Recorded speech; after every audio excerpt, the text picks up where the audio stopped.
Terraria has been played in a lot of different ways, from playing the highest difficulty possible, to hardcore, to modded and challenge runs.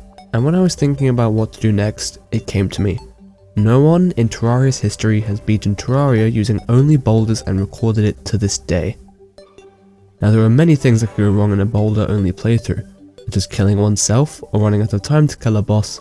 The main issue is the Moon Lord. So now I ask you, do you think that my boulders will be able to beat Moon Lord's healing? We'll just have to find out, I guess. Oh, and to preface this, I am playing classic difficulty on journey mode, as it would be way too unrealistic to craft all the boulders I ended up using. I also used the enemy spawn multiplier and researching capabilities of journey mode, that's it. I hope you enjoyed this video as much as I did making it. Loading into the land of boulders, I began with the typical things all Terrarians do. Deforestation, of course. I also checked out my journey powers and adjusted the difficulty settings to classic. After that I did a bit of spelunking, and since I had no weapon to use, I was getting tossed around by all the stupid slimes. And there, in the wild, a boulder. No longer shall I be their toy, no. No longer shall I tolerate having my body ripped in half, no, we're gonna make the boulder our weapon. But first off, I found a golden chest. Right near the surface as well, and it had a magic mirror, which is fine I guess, as well as our first heart crystal, and another golden chest which had a flare gun. And now we've gotten to the part where I realise that the version of Tmod loader I'm on does not have bouncy boulders. 5.5 minutes later and the game data is transferred to a version which does have bouncy boulders. Now after loading up a new world, I made a workbench, a heavy workbench, and then our first means of damage. The humble boulder. What is the first thing you do when you get a new weapon? Well, you kill the closest and least harmful thing possible, of course. And almost the guide as well, I guess. With boulders in hand, I started on the base and bouldered all over my first slime, and expanded my base to accommodate for NPCs as well. And I also digged out a pit on either side of the base to make a nice straight line so that I can knock down my enemies like bowling pins. With the base secured and boulders obtained, I took to the Sky Islands to grab a shiny red balloon, and then accidentally kill myself because I unequipped my fledgling wings. After that fun experience with gravity, I headed back underground to obtain some shoe spikes, alongside more heart crystals and ore, before returning to the surface to expand our base with a storage and crafting area. With the new storage and chests all placed down, I organised the blocks and rubbish I will definitely not be using in this playthrough, and crafted up some platinum armour. At this point, I knew I had to make some form of arena for the Eye of Cthulhu, so I decided to make your standard 3-layer platform arena with campfires, except this arena is equipped with wooden blocks to support boulders to drop upon the heads of my enemies. With a good arena and good armour, I headed to the left of my world, taking out my first vulture with a boulder. One bird with one stone. You know how there's that 1% chance that king slime spawns near the edge of the world? Well... in good news, night had arrived, and so has the first attempt at the Eye of Cthulhu. This fight was where I first realised the power of the humble boulder. For the first bit of the fight, my game plan was to position the eye to the bottom right or left of my boulders previously set up, so that they will roll down into the eye, but I quickly realised this wasn't going to work, and I needed another plan. So after observing the eye for a bit, I saw that when it spawned minions above me, it would hover. And seeing as it did that, I used that to my advantage, and began positioning the eye above me, breaking the boulders above my head, and piercing through the Eye of Cthulhu, dealing more damage than probably any weapon you could get at this point. The fight did drag on for longer than it should have, mainly because of how long it took for me to find the best way to tackle damaging the eye, as well as almost killing myself on multiple occasions. Phase 2 wasn't that hard either, as it followed the same attack pattern, one where I could damage it with boulders, and the other where I just placed more boulders down and dodged the dashes. And with that, the Eye of Cthulhu went down, gaining progression and, more importantly, experience on how to properly wield the almighty boulder. And with the Demonite ore obtained, I could make nothing. I only need boulders. So with nothing to do, I moved straight to the Issue of Worlds. For my arena, I decided to make a tunnel out of wood with large pillars of boulders to travel through the tunnel, for the Eater to attempt to make its way through, only to be shredded to pieces by the godlike powers of the boulder. Now that the arena was ready, I built a couple more houses and headed back to the corruption to start the fight. The fight went about how you'd expect. When you take an infinitely piercing projectile and shove it down the throat of a worm-based enemy, the fight goes pretty quick. if you do it correctly. I say this because knockback was very annoying, causing me to mine the incorrect boulder and wasting time. This meant there was a bit of a struggle towards the end as I had to build a bit to get to the boulders I hadn't broken, but all in all the fight was pretty straightforward. With the Eater dead and me not wanting to progress just quite yet, I decided to make the mandatory suitable housing, if you know what I mean. And of course this video is about boulders, so why not show off their versatility? You want to kill things? Boulders! You want to build a house? Boulders! Want to torture the goblin tinkerer? Well, boulders. Surely they are the most versatile item in Terraria. With that out of the way, it was time to hunt. For a pinky. Why? Well, boulders of course. With the pink gel from pinkies, we can craft bouncy boulders, which will be crucial for taking down Skeletron. At first, I tried tackling Skeletron from a strange angle. I tried mastering the Hoik, which is a bug in Terraria that the devs decided to keep in the game, as I thought this might be the way, but you'll soon find out later that it wasn't. So after taking down a goblin invasion, quite easily with the assistance of bouncy boulders might I add, I finalised my Skeletron arena setting out to use a Hoik to move around a space in the middle. There would have bouncy boulders bouncing around, and the purpose of the Hoik was to prevent Skeletron from hitting me in his skull spinning phase. But after a bit of pondering I realised, how in the hell am I going to break the boulders while going at Mach speed? So I scrapped the Hoik idea and used the tunnel underneath the room of bouldery death to move around instead. And before fighting Skeletron, I grabbed a couple more heart crystals just in case and started the fight.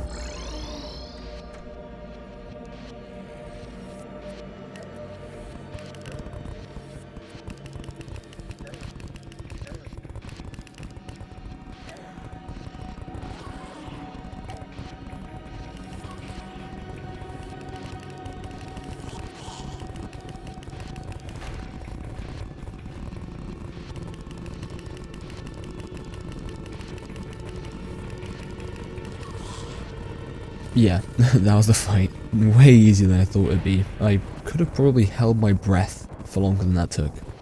But don't do that. With the dungeon now available, I interrupted something, as well as swiping a cobalt shield to finally get rid of that pesky knockback, allowing Hoiks to operate properly. Since the mechanic is free, that means I can use wiring. You know what that means? Time to kill myself multiple times to make boulder statues from the mist generated by my corpses. Don't you guys just love capitalism? With sights set on the wall of flesh, we need an upgrade. So I headed down to hell and mined up a bunch of hellstone ore and obsidian, and using it, I crafted the molten armor set as well as the molten pickaxe. And since Terraria hates me and hasn't given me Hermes boots yet, I went searching for them. And guess what? They must really hate me because I found Waldo before I found Hermes boots, which if you didn't know has a 0.49% chance of spawning as a painting in underground houses, which is roughly 1 in 200. But after multiple hours of searching, I found the boots. And then I found even more boots. With my accessories upgraded and defense high, I began on my most ambitious creation yet, the boulder gun. This single beautiful structure would revolutionize boulder technology, laying the foundation for future boulder arenas for years to come. The basis of the machine was simple: infinite boulders. The main drawback of the boulder statue is that it has a timer on it before it spawns another boulder, and this can't be altered by timers. To counter this, I placed enough boulder statues to last off the timer, meaning that by the time the boulders get to the end and break, the statues will spawn more. Now at first I was skeptical about its performance, so I decided to do a practice try against the wall of flesh. And let's just say that the wall of flesh sucked my stony boulders.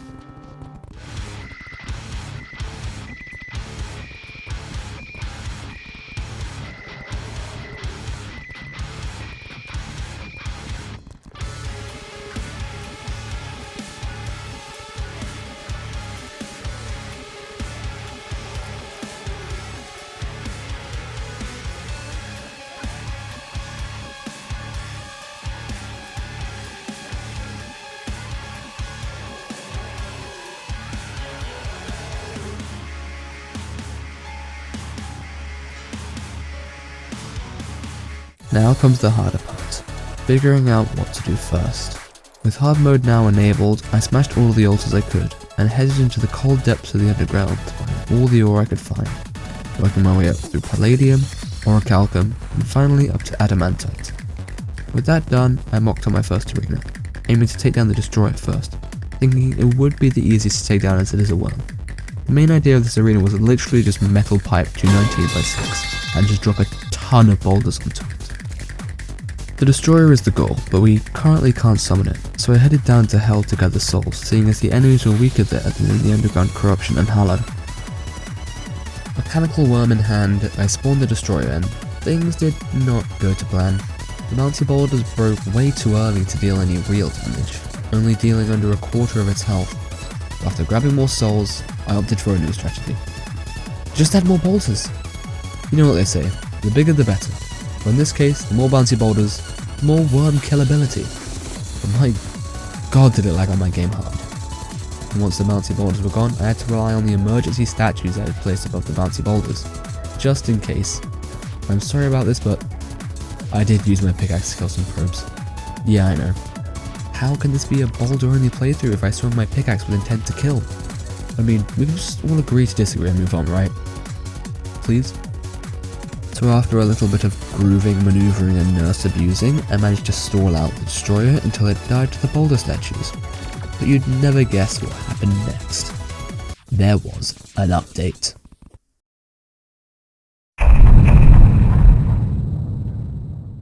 If I backtrack a little, when I transitioned over to a version with bouncy boulders, I had moved over to a 1.4.4 Tmod loader preview, and this had somehow messed with my save files after it was officially ported up to 1.4.4, meaning I had to retrieve backup files where I never killed the destroyer. So I just did it again, and everything was fine. The hallowed bars we got weren't enough to make anything, so I started on my twins arena, and this is where the boulder gun comes back into play. As for my arena, I decided to put 2 boulder guns on either side so that the twins would float in them and get constantly damaged. But before we could get onto that, the king slime showed up halfway through and died a bouldery death. To finish up the arena, I added a tunnel up and down with a house on top for the nurse, just in case. And when I reached night, I summoned the twins, which I should have done before because it was way easier than the destroyer. For the first phase of the fight, I sat in my tunnel and let Spasmatism die from the boulders, while tanking the dash phases until Spasmatism entered phase 2, where I headed outside the tunnel and ran along while letting Spasmatism trail me, being just big enough to get hit by the boulders below. Once Spasmatism was down, I grappled to a wall and let Retinazer have a nice eye full of boulders, until he whipped out his metal rod and started lasering all over me. To counter that, I employed the use of the humble wooden block. By having wooden blocks above me while Retinazer hovers above me, his metal rod suddenly stops working, and when he goes to the side, efforting boulders, that was that. With hallowed bars turned into armor, I readied the arena for Skeleton Prime by removing the tunnels separating boulder guns to allow them to meet at a cross point, of which I shall call the boulder grinder. A nice little mechanism that Skeleton Prime's head will fit very nicely in. And when nightfall came, I summoned Skeleton Prime, and it went about the same as regular Skeletron, very fast.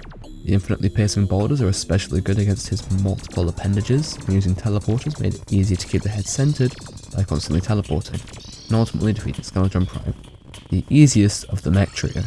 The mechanical bosses are down, so Plantera is the next to succumb to the boulders. Now this is where I made my most intelligent, conniving, scheming even, of arenas. I began by digging out a large landscape rectangle, and laying down wooden blocks to form a tunnel around it, as well as picking up chlorophyte ore along the way. With a room for the nurse built, I started to build the hoik mechanism around the tunnel, in which right here, I made a mistake. This mistake meant I had to backtrack a bit and change half of the hoik unfortunately, but after that mishap, I got to fill in the inside of the area with rows of boulder statues, which would be hooked up with a timer to cause Plantera to be bombarded with boulders every so often. And after rigging it up, I dealt with a pesky goblin army and forgot to record the Plantera fight until about halfway through. But I mean, I don't think you missed much with this thrilling gameplay. The arena was designed to spawn boulders when the timer went up, and the hoik keeps Plantera in the middle and away from me. The only way I took damage in the fight was from tentacles hooking onto the hoik pathway. With many things to do, I wanted to start with the dungeon, but the Diabolists were just way too annoying, so I moved straight on to Golem. Now, for those who haven't played in a while, you can no longer use wiring and actuators in the temple until Golem is defeated, so I had to find a way to get into the temple without that. And so I decided to get the Rod of Discord. So yeah, it took about 15 hours to get the Rod of Discord, but since it took so long and I knew that it would, I didn't record it, but there is proof, I promise I didn't cheat. I have an image of the farm that I used, although very scuffed, and my playtime reached a bit higher than I was expecting. Another reason why I didn't record was because I left AFK overnight. Although I didn't actually know there was an item floor limit at the time, so in hindsight it was rather stupid. Moving on though, I took out the pirate invasion, which showed up just a bit late and maxed out my health with life root. And with sights set on Golem, I blew up a nice pathway to my Plantera arena, as it would work perfectly for Golem. And after clearing out the temple room and spawning Golem, I dragged him over to the arena, and it turns out I had another mistake in my hoik. Golem decided to despawn. By the way, it takes a couple of minutes just to drag Golem over there, which is a huge pain. Once I did get him there, the fight went smoothly, about the same as Plantera, but just longer. Every now and then Golem would hop into the hoik and hit me, though I just hopped out of the hoik until he was out of the circuit. With just the Lunatic cultist, pillars and the Moon Lord left, I was in desperate need of an armor upgrade. Now, I haven't used turtle armor all that often, and last time I checked, turtle shells have a 1 in 12 drop rate, but farming for these things makes it feel like 1 in 100. It took over an hour to get 3 of these stupid things, but I got them nonetheless and made the turtle armor. With the stage set for the endgame, I started on the Lunatic cultist arena, with the first rendition of it featuring multiple lines of boulder statues with teleporters to dodge attacks like the Ice One and Phantasmal Dragons. So with that done, there was still an armor upgrade available, Beetle Armor, which required more beetle husks, and you know what that means? That's right, bully Golem into the dirt. And with enough beetle shells procured, I made the beetle armor, using the shell for higher defense. But we can indeed get much higher. Golem gave us the sunstone, and luckily it was a full moon, giving the moon charm, so all I needed was the Neptune shell and moonstone, so I summoned the solar eclipse and got to grinding up enemies into stony dust.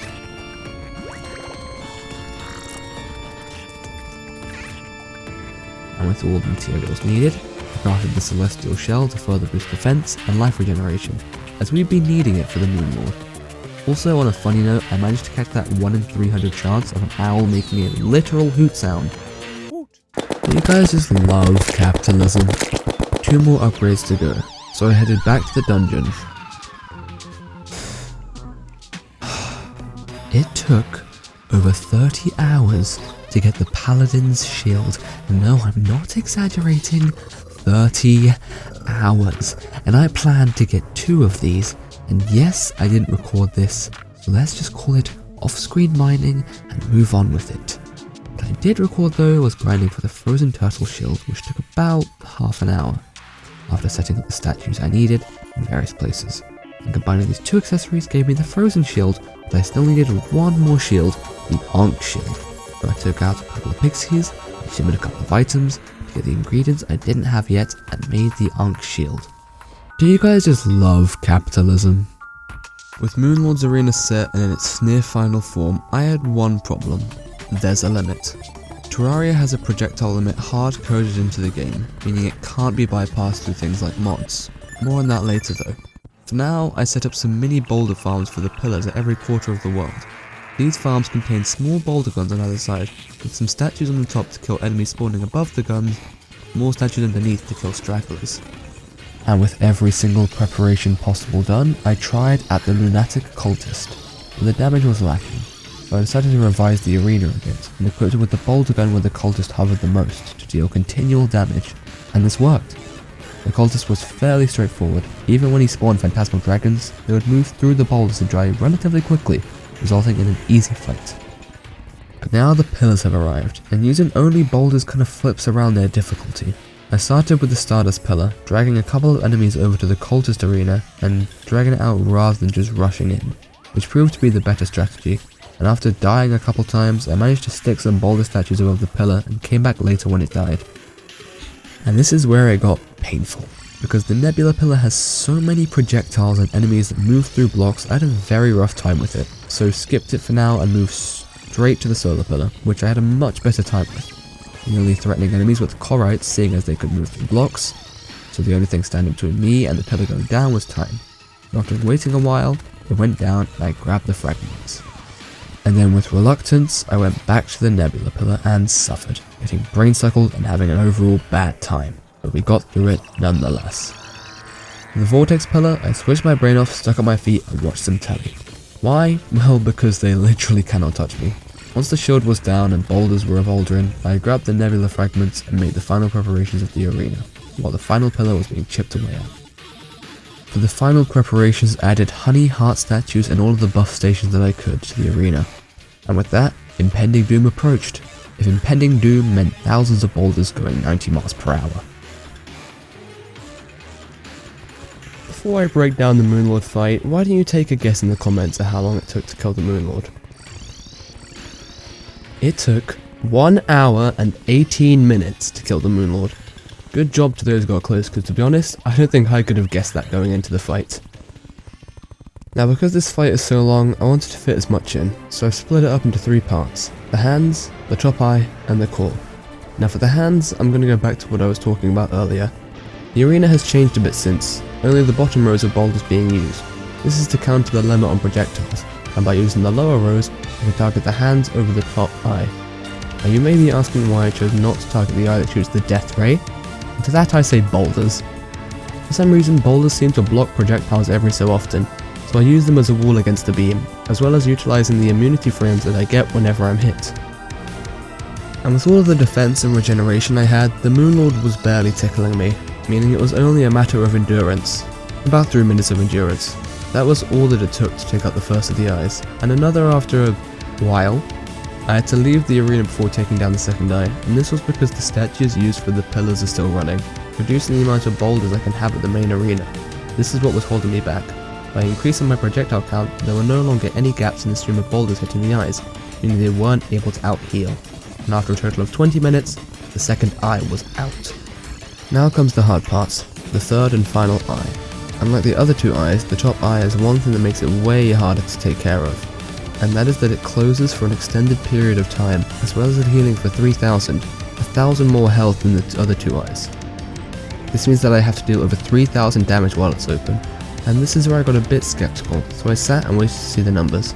It turned out I was doing marginally more damage to the eye, and after a total of 60 minutes, the final eye was out. And now it wasn't until this point that I realised, and some of you may or may not have realised what is wrong with this fight, but can you see it? Well, where have the eyes gone? If you can tell me, please do, but at certain points in the fight, the eyes just completely disappear. And since I have no idea what happened, I'm just going to say that the boulders were just too strong for them and they ran away.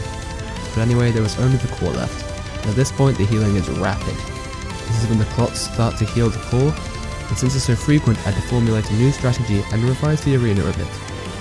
At first the healing was too much, and I dealt no damage whatsoever, so at first I thought the only way to counter this was by pickaxing the clots, but no, I would not resort to that for a second time.